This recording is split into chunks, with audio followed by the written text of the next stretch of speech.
have spent my entire life either at the schoolhouse, on the way to the schoolhouse, or talking about what happens in the schoolhouse. Both my parents were educators. My maternal grandparents were educators. And for the past 40 years, I've done the same thing.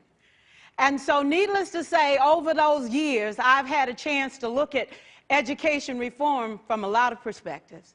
Some of those reforms have been good, some of them have been not so good.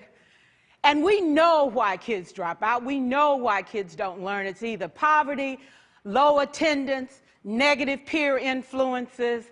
We know why.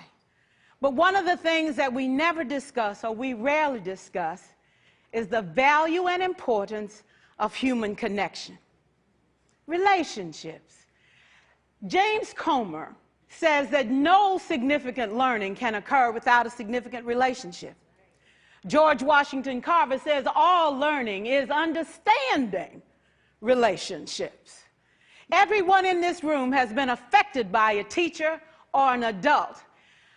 For years, I have watched people teach. I have looked at the best and I've looked at some of the worst. A colleague said to me one time, they don't pay me to like the kids. They pay me to teach a lesson. The kids should learn it. I should teach it, they should learn it, case closed. Well, I said to her, you know, kids don't learn from people they don't like.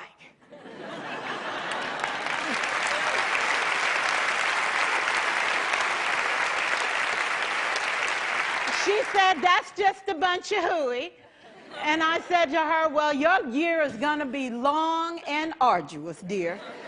Needless to say, it was. Some people think that you can either have it in you to build a relationship or you don't.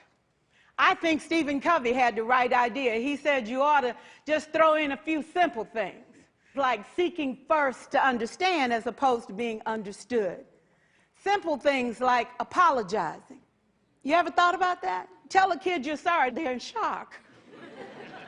I taught a lesson once on ratios. I'm not real good with math, but I was working on it. And I got back and looked at that teacher edition. I taught the whole lesson wrong. So I came back to class the next day and I said, look, guys, I need to apologize. I taught the whole lesson wrong. I'm so sorry. They said, that's okay, Miss Pearson. You were so excited. We just let you go.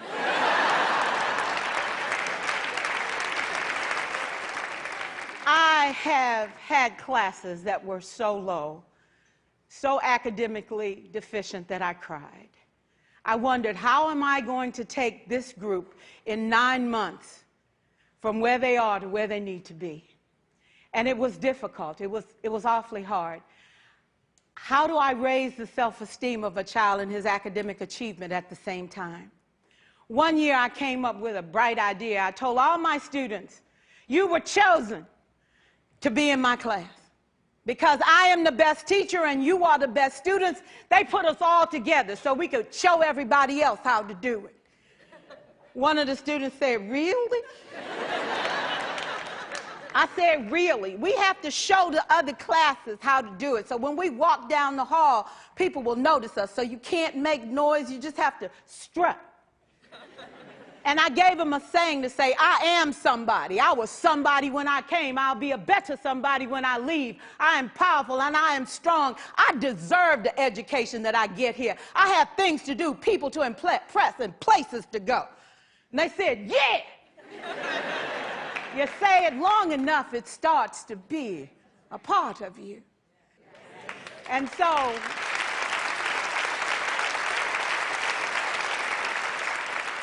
I gave a quiz, 20 questions. Student missed 18. I put a +2 on this paper and a big smiley face. He said, Miss Pearson, is this an F? I said, yes. He said, then why'd you put a smiley face? I said, because you on the roll. You got 2 right, you didn't miss them all. I said, and when we review this, won't you do better? He said, yes, ma'am, I can do better. You see, -18 sucks all the life out of you. +2 said, I ain't all bad.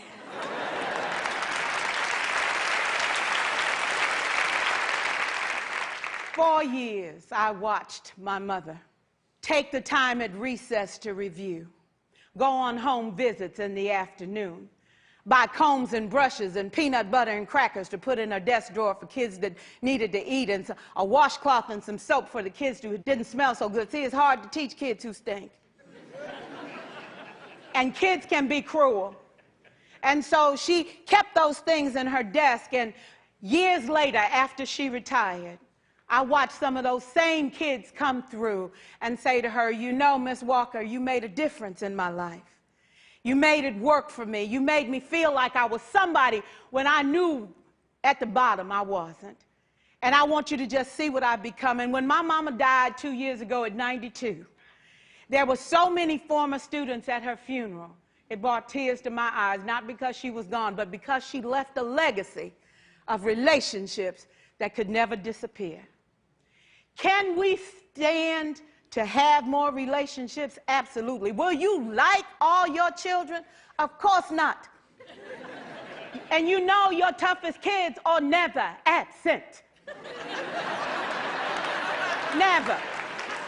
You won't like them all, and the tough ones show up for a reason. It's the connection, it's the relationships.